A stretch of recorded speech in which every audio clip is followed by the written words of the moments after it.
What is up, NFL fans, and welcome back to another episode of The Way We See It. I'm Jeff Hartman, joined by Wesley Coleman. We are hot off the 2025 NFL Draft. Wesley, what's going on? Not much, man.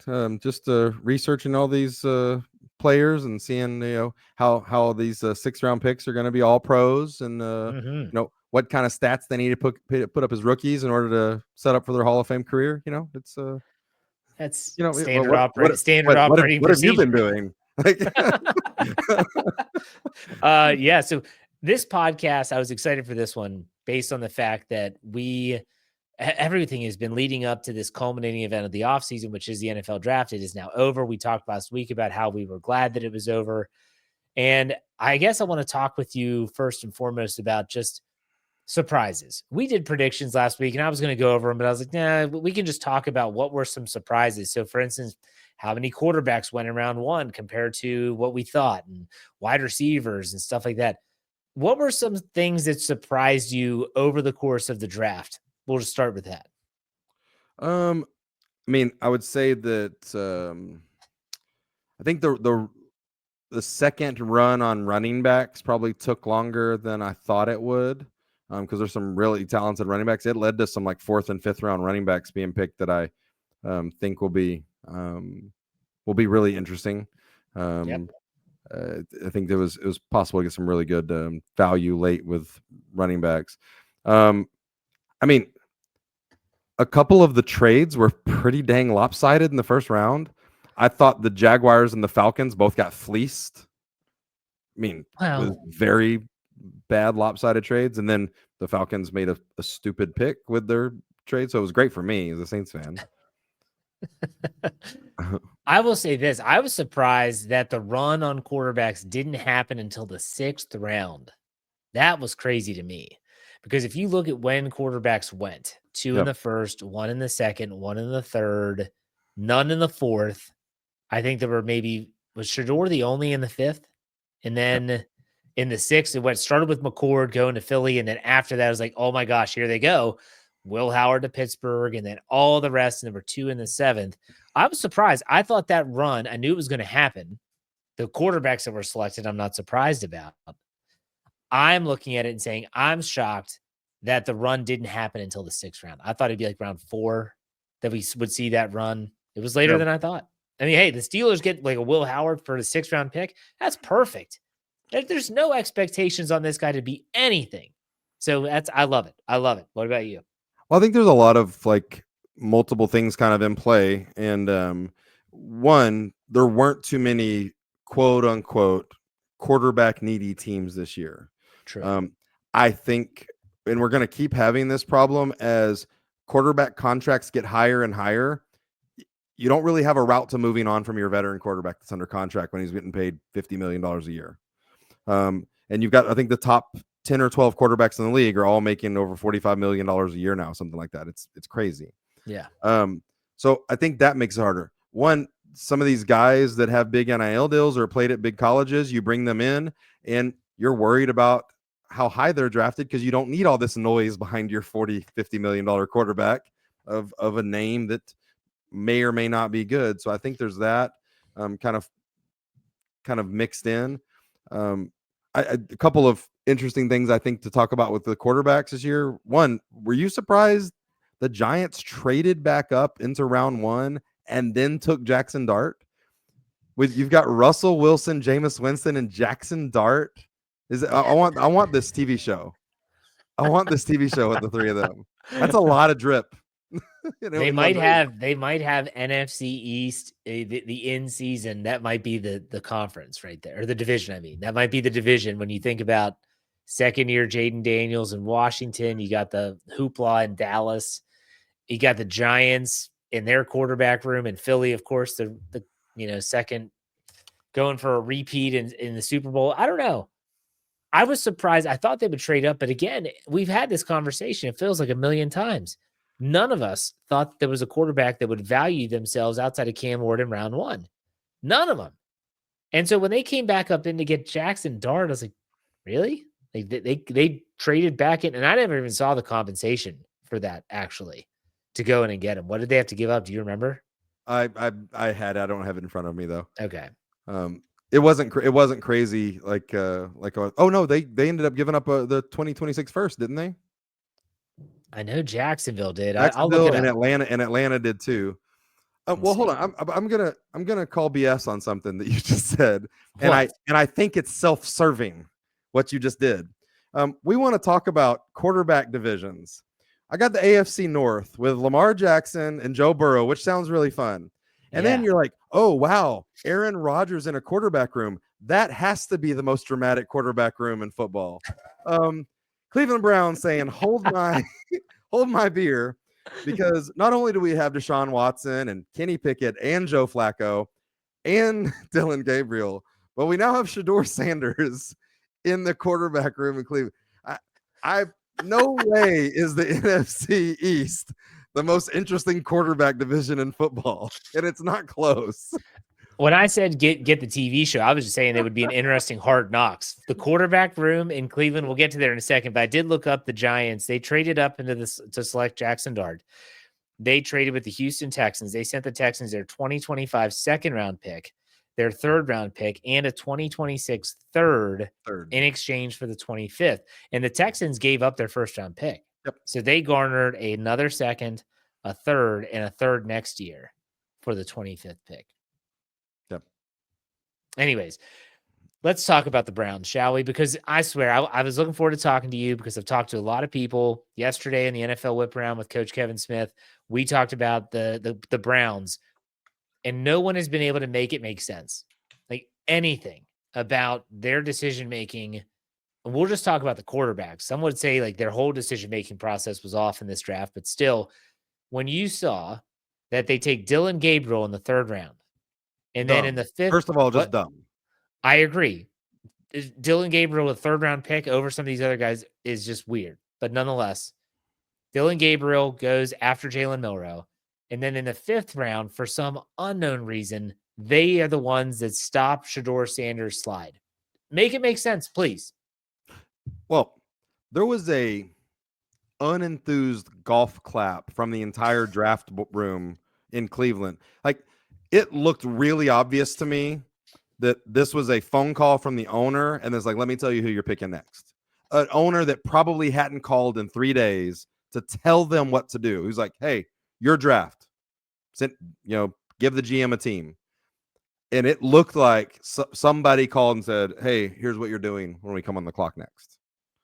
And they were just like, the slow, unenthused golf clap that looked really weird. If I'm Kevin Stefanski, if that happened at the end of the year, I'm like, you can find a new coach. That guy's lucky to have a job. He's been a coach of the year twice. He's not a bad coach. Yeah. He's got a meddling owner. If that's the case, that's a problem. And it's one of those situations where Kevin Stefanski would be hired quickly if he was on the open market. But if you have an owner that's making you select Shador Sanders and all of that comes with it in the fifth round after you already took Dylan Gabriel in the third, and that's paired with, I don't think Deshaun Watson's playing this year, but he's still on the depth chart. So Deshaun Watson, Joe Flacco, Kenny Pickett, Dylan Gabriel, and Shador Sanders. Why?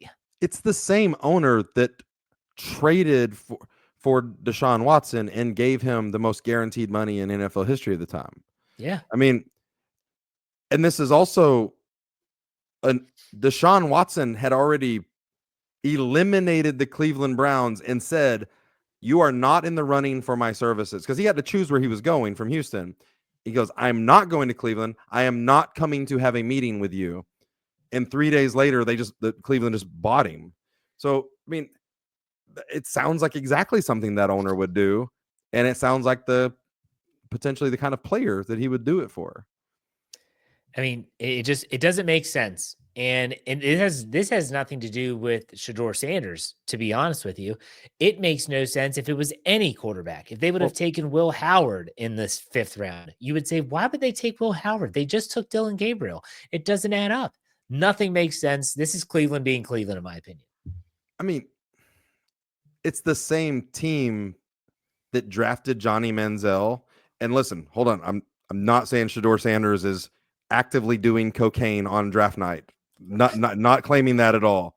But this is the same franchise that Everybody knew that Johnny Manziel was a problem and wasn't going to be a hard worker. And he told you throughout the process that he wasn't going to be the guy that put in the work.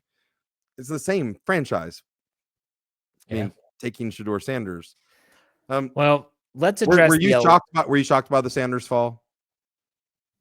To the 5th, yes, I was. In hindsight, hearing the stories that we've now, and I want to say I'm pissed at the media for not putting out those stories on Wednesday and stopping all this.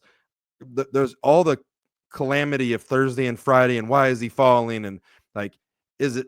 I mean, the speculation of why he was falling and being treated badly was just insane. Wesley, no one would have believed those stories if they were released on Wednesday. Mel Kiper Jr. would have been on every outlet saying, that's not true. That's not true. Those are made up. Those are fake. I've talked to all the executives. I believe it, and I agree with what you're saying, but you know how the media machine works. And I know that guy. So we talked about there's a few quarterback needy teams, right? 3 really in the top 9, including the New Orleans Saints. And I know for a fact that guy at the combine in an interview with the New Orleans Saints said, I don't want to come to New Orleans and play for your team. So none of this other stuff is surprising to me because I know he did that. He told the Saints, one of the only quarterback needy teams, and he wasn't going to Cam Ward. So if the Giants didn't take him, the Saints were his last pick until you guys at 21. Yep. So there was a chance of him getting taken 4 times in the top 21. It wasn't Tennessee because they were taking Cam Ward. So he had 3 chances in the next 20 picks. And he told one of the teams, no, I'm not interested. Well, did you hear the report that the Giants, they wanted to have a follow-up meeting? Yes. And they sent him an install. It's like, hey man, here it is. Take a look at it, digest it, learn it. When you come in, we're going to break it down. And everyone saw the clips from Brian Daboll with the quarterbacks the year prior. And so he did this with Jaden Daniels. He did with Drake May. He did with all of them. Caleb Williams. I heard that he absolutely flunked that test. Yep. I mean, with flying colors, like F galore. And so when you hear this stuff, I wasn't surprised of the fall. I was surprised with the 5th round. Yeah. I really was. But you know what? Someone made a good point. I wish I knew who said it. It was someone on one of the national shows. They said once you get past like round 3 in the quarterback realm, you're talking about backups. And so if you're talking about backups, you don't need a loud one. Do you want to bring in a backup that's going to be a headache or have someone looking over their shoulder like, what the hell's going on? Why is Dion here? With himself and a father with millions of social media followers anytime. A father who 3 years ago tweeted, if my son was drafted by Cleveland, I would pull an Eli Manning and make them trade him. This sounds fun. You got to be kidding me. Absolutely like bonkers and insane. It is crazy that it went to the 5th though. That was a long fall. But at that point, like, what are you supposed to do? And the team that took him is the idiots that already drafted a quarterback in his draft. That's what I'm saying. No one's been able to make it make sense outside of the theory of the owner said, I'm putting my foot down. We're taking this guy. And I've also heard rumors that Deion Sanders has already requested to be a part of team meetings and information being disseminated to players. Like, why don't you just tell Stefanski you're fired now and hire Deion Sanders at this stage? Crazy. There is if you don't have anything else on Shedeur, there is one other quarterback that I wanted to kind of talk about his situation. Well, we're talking about quarterbacks. Let's bring it up. So Quinn Ewers got drafted in the 7th round. Quinn Ewers out of the University of Texas. Quinn Ewers, if he plays out, and again, there's very little chance of a 7th round quarterback playing out a 4-year contract in the NFL. That just doesn't happen often. But if he were to play out his entire 4-year contract, he would make about $4.3 million. Sounds good over 4 years, right? That's good money. Yeah. It's speculated, rumored, not really rumored, but kind of confirmed that multiple schools offered him because he had another year. If he would have Texas told him Arch Manning is starting in 2025. Sorry, we love you. Thanks for, but we're playing Arch next year, which is smart of them. Multiple schools asked him to transfer, and apparently we're going to pay him somewhere between $6 and $7.5 million for 1 year of college football. That's And crazy. man, and he turned that down. Now part of the reason he turned it down is he grew up being a UT fan. He always dreamed of playing at UT, but somebody gave him bad financial advice to not take any classes, hang out, have a lot of fun, get Yeah. $7.5 million for 1 year. When now, again, it's a very long shot that he's going to play 4 years in the NFL on this contract. But even if he does, he gets 2/3 of what he could have gotten. I would love to ask an athlete that question. Why didn't you go back to college? What was it that made you go to the NFL? There's no one in their right minds that would have said, "Hey, Quinn, you're probably going to be like a day 2 pick." No one was saying that. No one thought he was a day 2 pick for a lot of Somebody, reasons. well, he had to decide in January, coming fresh off the playoffs. Somebody told him he was going to get picked in the second or third round. They Well, had and to. here's the other the aspect of NIL money, which is interesting, is there, at least at last I know, that there used to be an advisory board, and I believe it was through the NCAA, where they would review your play and give you an advice about, hey, Yep. we think you should stay or we think you should go. And I remember, it's a name you should know because he was an LSU player. Gerald Hawkins was an offensive lineman for Yep. LSU, and he was told he should stay. And he said, screw you guys, I'm going to the league. And he was actually drafted by the Steelers. That's how I know his name. Yep. And I know the story. I don't know if they still do that, because there's no way that they would be able to gauge NIL money if the NCAA is giving them some advice in that regard. But I agree with you. Someone gave this guy some bad advice, and it's not like he was out of eligibility. But you bring up a good point. You texted me this earlier. Is this the end of juniors leaving college early? So the NIL money is only going to go up until they put a cap on it and say you can only spend so much. So what would be the reason why a quarterback would leave college early now? Not now. This is your cautionary tale of how much money. And when he actually is out of the league in 1 or 2 years, if he doesn't make a 53-man roster this year and gets almost none of that money, this is going to be a cautionary tale of the couple $100,000 he made instead of $7.5 million. And I mean, I think it's going to be a story told by schools to quarterbacks that they're recruiting, going, "Hey, don't be Quinn Ewers. Let us give you this $3.5 million." The only thing that'll stop it is if someone comes in and says, we need to put some regulations on this NIL money. Well, You we're get getting X crazy with number of, this. you get a cap. You can disseminate that money however you see fit amongst your team, but this is as much as you can pay. Until that happens, it's the Wild West right now. And so I know that as a Steeler fan, everyone's looking ahead to 2026 in that quarterback crop and saying, which one are we going to get? Which one are the Steelers going to draft? And there's a small sect of Steeler fans that are like, let's get Arch Manning. And I said, do you know how much money Arch Manning is going to make at Texas? It's absurd how much money he's going to make. So he might be sitting there thinking, shoot, college life, I am the man here. And they're going to pay me how many millions of dollars to play this game? Tell me why I should make a pay cut to go to the NFL. The rumor is that Arch Manning already has on the table for 2026, because he's eligible to come out after the 2025 season. Correct. The rumor is that he's already got a minimum of a $7.5 million deal for that one season in 2026. Now, having said that, that's probably stupid money, because his family has said for years that they think that the key is a college quarterback having 25 plus starts in college. So it's already rumored that he was going to play 2025 and 2026 anyway. But that's the rumor in Texas, is that it's a $7.5 million deal for him to stay in 2026. And why wouldn't that go up?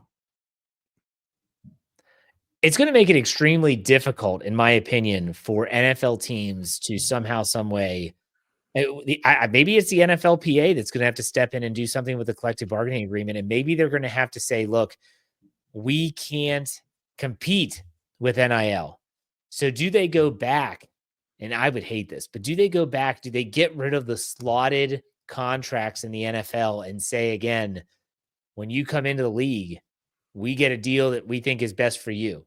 Because I remember Sam Bradford was the last quarterback that really cashed in. He held out, he got a big deal, and then after that, the CBA changed. What are your thoughts on that? What is the NFL's? What they got to do something? No, I think it's the opposite. I think the NFL doesn't give a crap. The NFL would rather them stay in college for 5 years. The NFL would be just fine and the NFL players would be happier if all these guys would stay in college for 5-6 years, because the veteran, it stays more of a veteran game. The veterans keep earning their money. It's higher salaries. Like they would love it, and we wouldn't have the bloated rosters and people being cut and all that stuff. I don't think that the NFL would fight it at all.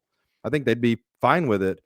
Having said that, and this obviously isn't what our show's about, I think there's a whole lot that needs to be fixed with the NIL. I think it's killing the game of college by people changing teams every year. And there's some pretty interesting things going on in that. I think we might see some crazy changes to NIL and the way that is over the next couple of years, but it has to get into control for multiple reasons. Maybe we'll do a whole show on that, and just throughout the lull of the summer, we'll do a show on the NIL and the transfer portal and what needs to change to make college a little bit better, and then be a good segue into the NFL or professional sports, depending on the sport you're talking about. But let's go back to the draft. Was there anything else that really that surprised you, that as you watched it go down outside of Shedeur Sanders? Was there anything you were like, man, I can't believe this happened, or I can't believe this is happening? What was your takeaway? Anything else? I mean, although there was, and this is just for you, and you can comment on this, but like, although there was more than speculation that Aaron Rodgers had a deal with the Steelers, and that was what was going on. It was, to get it post comp pick and all. The Steelers not drafting a quarterback, I think was still shocking, because even if the guys that you ended up needing to draft later in day 2 were going to be project guys, and it would make sense for those guys to be behind Aaron Rodgers.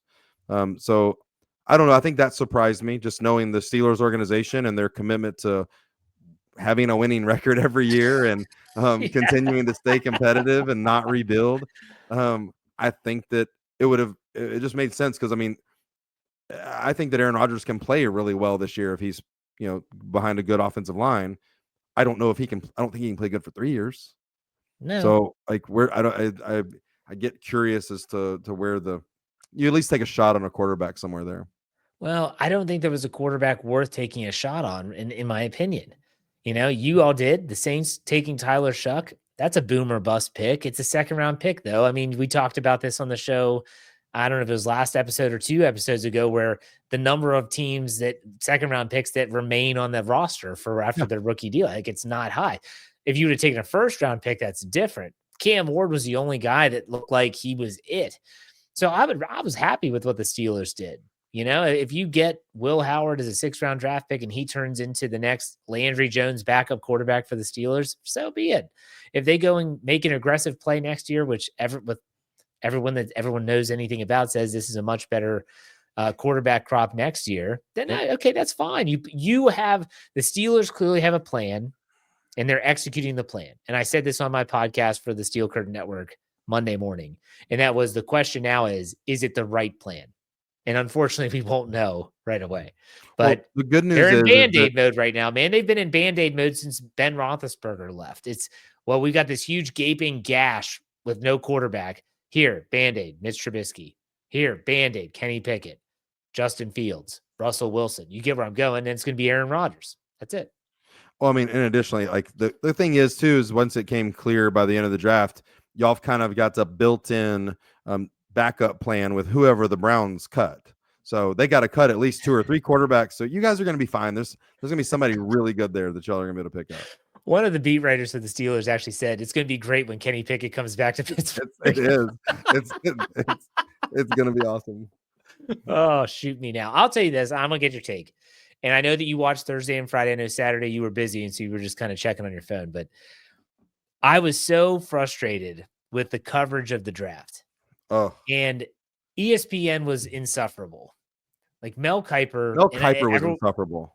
That's what I'm saying. All the way from pick 9 to pick 22, he talked about Shedeur Sanders on every single person that got picked. It was so disrespectful. And because that's the thing. And that's what I said. Cam Ward, we knew he was going number 1 overall. Everyone knew it. But still, man, give the guy his moment. Give the guy his time. No one outside of after that pick, like, he never got brought up again. It was all Shedeur Sanders. All these other players are getting picked. Ashton Genty, you don't hear anything. Shedeur Sanders, Saints, 9. Here we go. They don't make the pick. They take an offensive tackle. Why didn't they take Shador? Okay, the Steelers are on the clock. I mean, it was insufferable. And I said this yesterday with the NFL whip round. ESPN's going to look and say, hey, at least people are talking about our product. But I think they got to do something. Like that was embarrassing. Embarrassing for I for hated ESPN. it for those players all the way until even after y'all drafted, and he just went in about it again. Like it was so disrespectful to those players. And I believe that somebody at ESPN overnight told him not to do that again on Friday because it was definitely toned down on Friday from what it wasn't as bad as Thursday. Thursday, he railed on the entire league saying how they don't know anything about football, went back to for Johnny 50 Unitas. years they haven't been able to. And then I went back and looked at go look at Mel Kiper's rankings the year that Patrick Mahomes came out. He had him as like the 6th quarterback and like out of the top 100. And that's the thing is it's an imperfect science, man. Everyone views prospects differently. And when you look at Mel Kiper, it's his pride. He wanted to be right so bad. And he was like, I think this guy is the 5th best prospect. Shador Sanders was his number 5 on his big board, not just quarterbacks. And he got drafted in the 5th round. Do you know how bad that looks? That's why he was pissed. It's the only reason he was pissed. You could make a living off of shorting the bets on quarterbacks. Quarterbacks in the draft in the NFL, they don't make it. They are not successful. So you could make tons of money if you were able to short a bet on every single one of them. So it's just weird that he decided to draw that line in the sand and just keep standing on it. I can't take credit for this. Someone said it on Twitter. It was funny though. They're like, when's Mel Kiper going to calm down? And it said when the check clears from the Sanders family. Right. Hey, so kind of tying into that, and we need to get off of here, but I think it's just worth it. We're talking about y'all's pick in the first round. I think it's worth it to just mention Derek Hartman. Yeah, I want it's with not a lot of feel good stories or sad stories or whatever you want to call it. Tell us what happened with Derek Hartman. Yeah, so Derek Hartman, he grew up in Detroit, Michigan, and he had a lot of offers to go to a lot of different schools. When he was about making that decision, I think he was in high school, his mom suffered a stroke. And I want to say that the left side of her body was paralyzed. So she was basically wheelchair bound. And he went to Michigan State to stay close to home. And he stayed for 3 years. And then after that, it was his mother who actually told him, son, you need to make a decision for yourself, not about me. If you're going to get drafted, you got to go to a program that's going to help you get there. And so he decided to go thousands of miles away, and he went to Oregon. And it was interesting. It was before the playoff game where Oregon played. I think it might have been Ohio State, where they lost in the first round. And they asked him, what do you do with your NIL money? And he goes, I bought my mom a car. And like, oh, what kind of car? He goes, she's in a wheelchair. It had to be a handicap accessible van. And so I got her one of those. And of course, the reporter was like, oh, like he had no idea. And so during the draft or leading up to the draft, she was not well. And so when the Steelers made their selection, 21st overall pick, he is the pick. They call him, they tell him, and in Pittsburgh, at least, I don't know how other teams do it. You talk to Tomlin, you talk to Rooney, you talk to Omar Khan, the GM, and then, hey, we're going to put you on a speakerphone and you're going to talk to the media. That's normal. So that's what everybody does. That's what I thought. Thought it was pretty standard operating. You're within 10 minutes, you're interviewing with the media. Exactly. Not Zoom, it's a speaker call. And so he's on the call and they're like, hey, Derek, what are you doing? He goes, I'm in my car. I'm driving. Like, well, where are you going? My mom's on life support and I got to go tell her that I was drafted. And every reporter in there should have been, let's do this tomorrow or a week from now. Like, seriously, go do it. He supposedly got to the hospital. He talked to, I don't know if she was cognizant of anything that was happening, but he told her that he was drafted and she passed away. Brain activity when he told her, yeah, I've been drafted, and within 10 minutes, she passed away. Yeah. So pretty incredible that the young man has been compared to Cam Hayward even before the Steelers drafted him. Cam Hayward's his dad, Ironhead. You know Ironhead Hayward. He played for the Saints. He passed away when Cam was younger, and so he was there for his mom. And so a lot of parallels. Really, when you look at things, sometimes life is crazy. But now Derek Hartman's story is a sad one. It's a very, very sad one. But at the same time, I think there's probably some solace with him that he was able to tell his mom that he made it, that he did it. And I'm sure he's going to play for her in the future. So that's the Derek Hartman story. Yeah, there's not anybody I'm pulling for anymore outside of a Saints player than that guy. I really hope he has a great career. I hope he makes it. I hope he gets to speak and tell his story. And man, crazy the timing of it. You'd put it in a movie and they'd be like, "That's too much. You went too far with making Disney it." would turn it away. They'd be like, Yeah, "Nope, when can't do that." he got drafted and drove. He didn't. And 10 minutes later, she died. No, that's not. No, we got to get less crazy with it. Make it 3 days later. Yeah, it's crazy the way it happened. I pray for the guy. I really hope that good things happen to him. I hope he's an incredible football player. Absolutely. Yeah, I was happy to share that story. Now, my question for you before we call it a show, as a fan of the Saints or of football, what's next for you? Do you just say, all right, draft's done, I'll see y'all when training camp starts in July? Or do you look forward to like the OTAs, the mini camps and stuff like that? Yeah, we've got 2 weeks and then some camps start and all. I'm excited about I think Saints fans are pretty lucky. I mean, there's at least one reporter. We have some good media coverage. Specifically, like Nick Underhill is able to break down really good about things he sees in practices and all. So it kind of helps us with projecting our hopes and dreams over over these all pros and Hall of Famers that are just going to be working out in shorts and t-shirts. I mean, I'm going to read into it. I want to see what happens with some of the undrafted free agents. It's always interesting with the Saints. The Saints have made a reputation for allowing late round draft picks and undrafted free agents to make the team over veterans and highly drafted people.